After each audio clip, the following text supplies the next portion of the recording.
5월 8일 금요일 코스피는 플러스 0.11%로 보합 마감했어요. 숫자는 평온해 보이지만 수급은 격렬하게 갈렸습니다.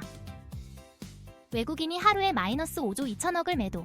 2026년 들어 1일 최대 매도 규모예요. 개인이 플러스 4조 4천억으로 홀로 받아냈습니다.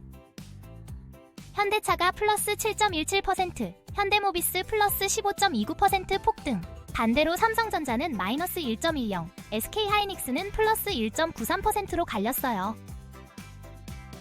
안녕하세요. 주식 파수꾼입니다. 오늘 시장 리뷰해드릴게요. 메인 이슈부터 시작할게요. 외국인이 마이너스 5조 2천억을 던진 게 핵심입니다. 이 규모는 2026년 들어 1일 최대 매도예요. 어제 외국인 플러스 3.6조 매수가 24시간 만에 마이너스 5.2조로 뒤집힌 겁니다. 기관은 플러스 7,082억 원으로 방어 수준에 그쳤어요. 개인이 홀로 플러스 4조 4천억을 매수해서 받아냈습니다. 코스피가 보합 마감한 핵심 이유예요. 코스닥은 플러스 0.71%, 개인이 주도한 시장이었어요. 외국인 환율이 오르면 외국인 입장에서 한국 자산의 매력이 떨어져요. 같은 달러로 이전보다 적게 살 수 있게 됩니다. 두 번째 트리거는 블랙록 EWI ETF에서 사상 최대 자금이 빠져나갔다는 보도였어요. 여기서 EWI가 뭔지 짚을게요. 미국에 상장된 한국 주식 묶음 ETF입니다. 정식 명칭은 iShares MSCI South Korea ETF예요. 운용자산 약 230억 달러 규모로 글로벌 투자자가 한국 시장에 베팅하는 가장 대표적인 통로입니다. 오늘 EWI에서 하루 만에 4억 900만 달러, 약 6천억 원이 유출됐어요. EWI 출시 이후 1일 최대 유출 규모입니다.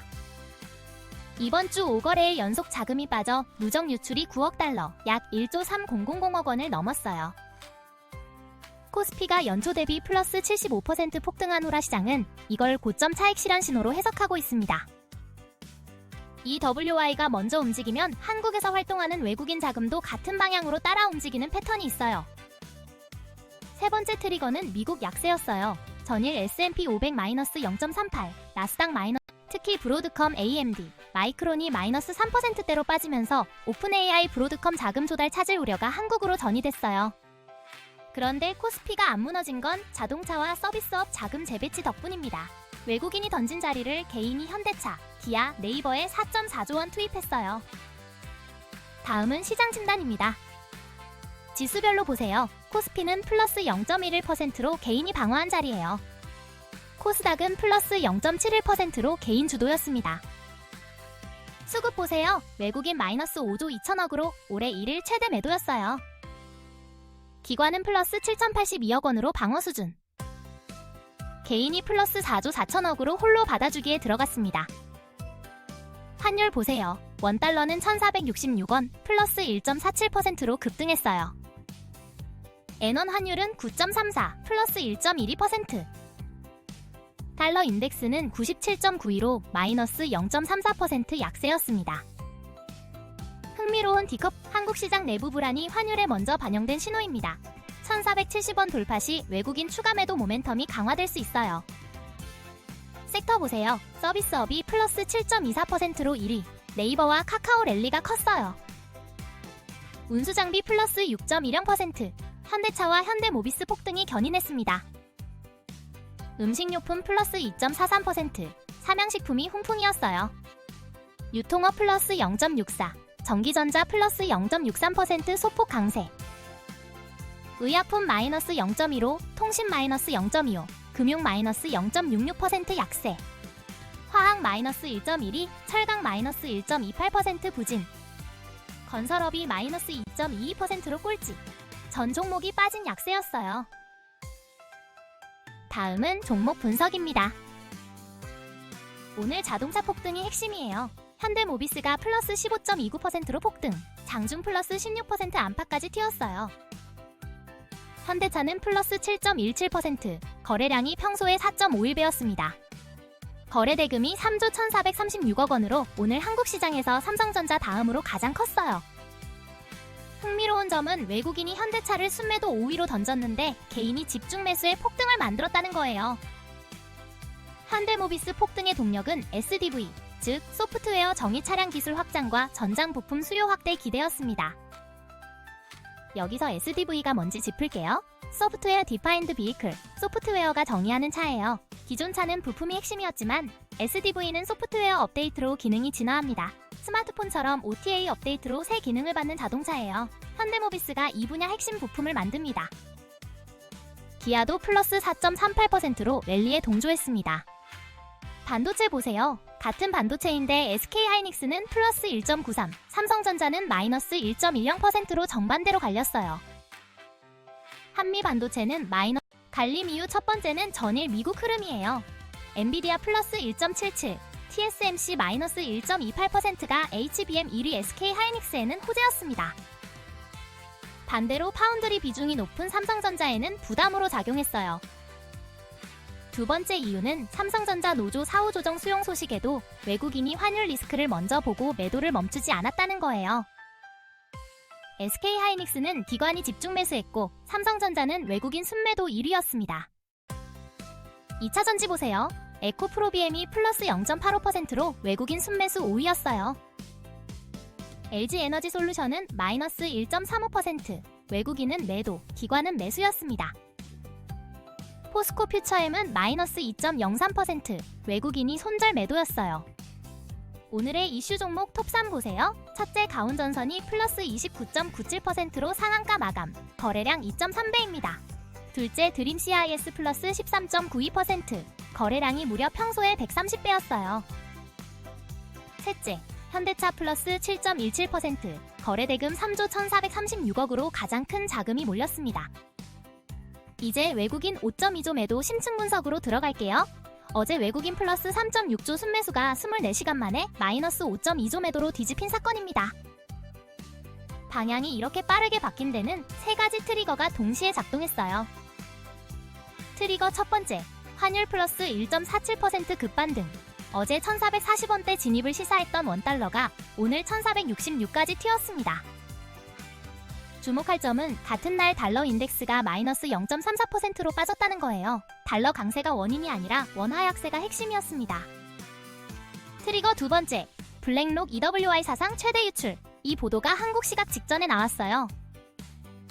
글로벌 자금이 이미 한국 ETF에서 손을 빼고 있었 5일 연속 유출에 누적 1.3조 원 이꼬르 가장 강한 외부 압력 데이터였어요. EWI 먼저 움직이면 한국에서 활동하는 외국인 자금도 같은 방향으로 따라가는 패턴이 작동한 거예요. 트리거 세 번째, 미국 시장 약세. 전일 S&P 500 마이너스 0.38, 나스닥 마이너스 0.13%. 브로드컴과 AMD가 마이너스 3%대로 빠지면서 AI 인프라 자금 조달 우려 분위기가 한국으로 전이됐습니다. 삼성전자가 마이너스 1.10으로 가장 큰 타격을 받았어요.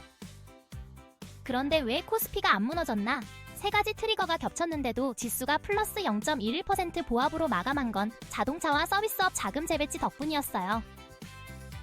외국인이 던진 자리를 개인이 현대차, 기아, 네이버에 4.4조 원 투입. 업종 안에서 큰 폭의 갈림이 있었지만 지수 단위로는 균형을 맞춘 형태입니다.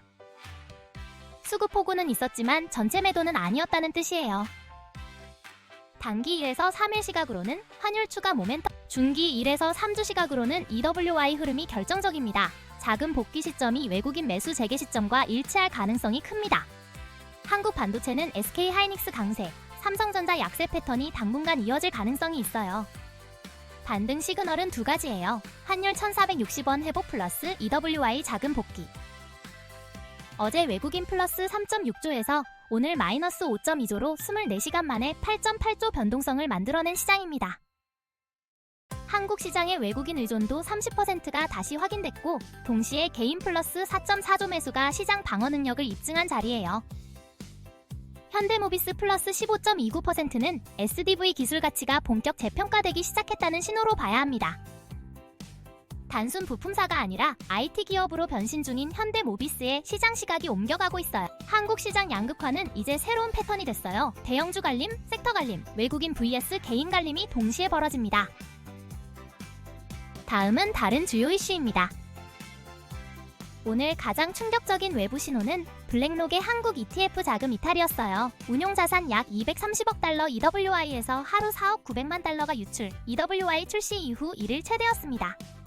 이번 주에는 5거래의 연속 자금이 빠져 누적 9억 달러를 넘었어요. 약 1조 3천억 원 규모로 코스피 연초 대비 플러스 75% 폭등 후 고점 차익 실현 신호입니다. 삼성전자 노조가 4주간의 파업 끝에 사후 조정을 수용하고 협상 테이블로 돌아왔어요. 다만 시장은 둔감했습니다. 삼성전자는 마이너스 1.10으로 빠지고 외국인이 순매도 1위로 던졌어요. 노조 리스크 해소보다 환율 리스크가 가격에 먼저. 첫째, 미국 CPI 발표. 한국 시각 다음 주 오후 9시 30분이에요. 인플레이션 지표인데 컨센서스 상해시 환율과 금리가 추가 압박, 하회시 외국인 복귀 트리거가 가능합니다. 둘째, 원달러 1470원 돌파 여부. 1470을 넘으면 외국인 추가 매도 모멘텀이 강화돼요. 셋째, 삼성전자 노조 협상 진행. 사후 조정 수용 후 첫 협상이고 타결 시 단기 모멘텀 회복 가능성이 있습니다. 넷째, 블랙록 EWY 추가 이탈 여부. 이번 주 자금 흐름이 다음 주 외국인 수급 방향을 결정해요. 다섯째, 운수장비 모멘텀 지속 여부. 현대차 플러스 7.17, 현대모비스 플러스 15.29 랠리가 차익 실현 매물에 무너지지 않을. 미국 시장 컨텍스트 정리할게요. 전일 S&P 500 마이너스 0.38, 나스닥 마이너스 0.13%로 미국이 작은 조정에 들어갔어요. 다만 엔비디아 플러스 1.77, 테슬라 플러스 3.28%가 버텼습니다. 브로드컴, AMD, 마이크론 마이너스 3%대 약세는 오픈AI 브로드컴 180억 달러 자금 조달 차질 보도가 원인이에요. 한국 반도체 관림에도 직접 영향을 줬습니다. 다음 주 미국 CPI 발표가 가장 큰 변수입니다. 원화 강세 회복 여부가 외국인 복귀를 결정해요. 종합하면 외국인 마이너스 5.2조 매도 폭우 속에서 개인이 받아낸 하루였고, 다음 주 환율과 EWY가 외국인 복귀 시점을 결정할 자리입니다. 내일 시장 리뷰해드립니다. 구독, 좋아요 부탁드려요.